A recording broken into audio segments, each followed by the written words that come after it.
கிறிஸ்து இயேசுவில் அன்பிற்கினிய சகோதரர்களே, சகோதரிகளே, தன்னுடைய சொந்த வீட்டாரே ஆண்டவருக்கு எதிராக இருக்கின்றார்கள் என்பதை இன்றைய நற்செய்தி 4 வரிகளிலே அழகாக எடுத்துச் சொல்கிறது.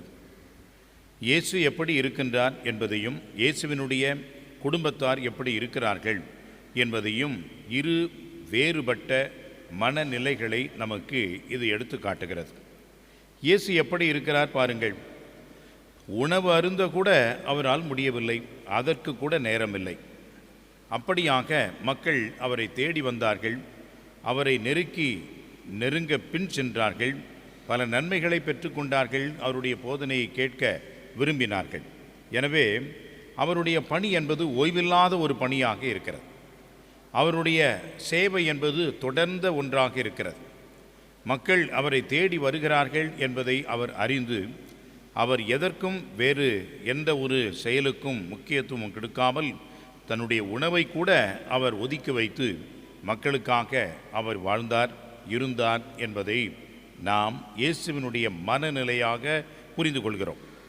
ஆனால் அவருடைய குடும்பத்தார் எப்படிப்பட்ட ஒரு மனநிலையை கொண்டிருக்கின்றார்கள் என்று பாருங்கள். அவர்கள் இதை கேள்விப்பட்டு அவரை பிடித்து கொண்டு வர சென்றார்கள். காரணம் என்ன? இவன் மதிமயங்கி போய்விட்டான். அப்படி என்றால் உண்பதற்கு கூட நேரம் இல்லாமல் இவன் பைத்தியமாகிவிட்டான். எனவே அவரை கொண்டு வர வேண்டும் என்று நினைக்கின்றார்கள். அன்புக்குரியவர்களே, உண்மையாகவே ஆண்டவரால் ஆட்கொள்ளப்பட்டவர்கள் யாராக இருந்தாலும் அவர்கள் பைத்தியமாகத்தான் ஆக வேண்டும்.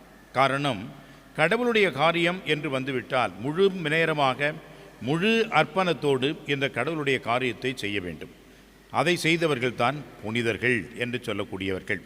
இந்த புனிதர்கள் எப்படிப்பட்டவர்களாக இருக்கிறார்கள் என்று சொன்னால், எப்பொழுதும் இறைவனை எண்ணமாக கொண்டவர்கள், இறைவனுடைய அருட்பிரசன்னத்திலே இருந்து கொண்டிருக்கின்றவர்கள், இந்த இறைவனை பிறருக்கு காட்டுகின்ற வழியாக என்ன செய்யலாம், எப்படி செய்யலாம் என்று யோசித்து கொண்டே இருந்தவர்கள், அதன்படி வாழ்ந்தவர்கள். அந்த வகையிலே தான் அன்புக்குரியவர்களே, ஆண்டவருடைய பணியை ஏற்றவர்கள் யாராக இருந்தாலும் அவர்கள் உண்மையிலேயே பைத்தியமாகத்தான் இருக்க வேண்டும். மிக முக்கியமான ஒரு உதாரணமாக நாம் விவிலியத்தில் எடுத்துச் சொல்லக்கூடியது புனித பவுலடியார்.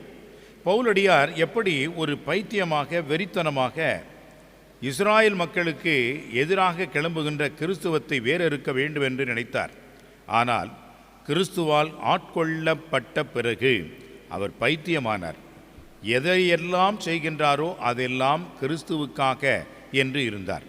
நான் வாழ்வது என்பதும் அவருக்காகத்தான், இறந்தாலும் அவருக்காகத்தான். என்னில் கிறிஸ்து வாழ்கிறார், நான் வாழவில்லை. இந்த உலகத்தை நான் குப்பை என கருதுகிறேன். காரணம், என் ஆண்டவராகிய இயேசு கிறிஸ்துவை அறிகிறதாகிய ஒப்பற்ற செல்வத்திற்காக அனைத்தையும் இழக்க நான் தயாராக இருக்கிறேன் என்று சொல்லி ஆண்டவர் அங்கே அவரை ஆட்கொண்ட அனுபவத்தை சொல்கின்றார்.